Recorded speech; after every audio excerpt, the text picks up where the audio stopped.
sautin da ke laɓe a bayan harafin H. Wannan shine harafin H a cikin harafin ABCD, E, F, G, H. Wannan ne H, wato H wasu suke ce masa, to amma H ake kiransa dai ake karanta shi.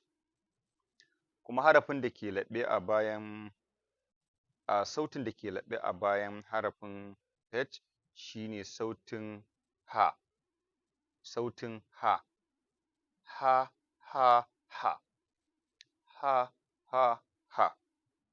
Ha, ha, ha.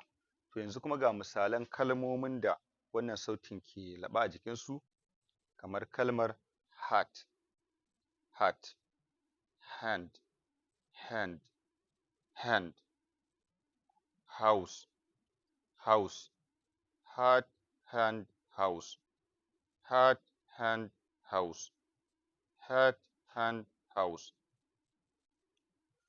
To da yake tare muke koya, ka haɗa jimloli guda uku da waɗannan kalmomin, wato sentences guda uku, ka yi sentences guda uku da waɗannan kalmomin, sannan kuma ka karanta wannan jimlar sau 12, sannan kuma ka rubuta ta sau 12.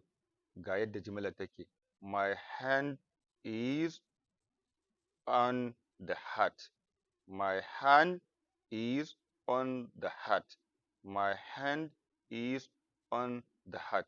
My hand is on the heart. My hand is on the heart. To sai ka rubuto min da fassararsa.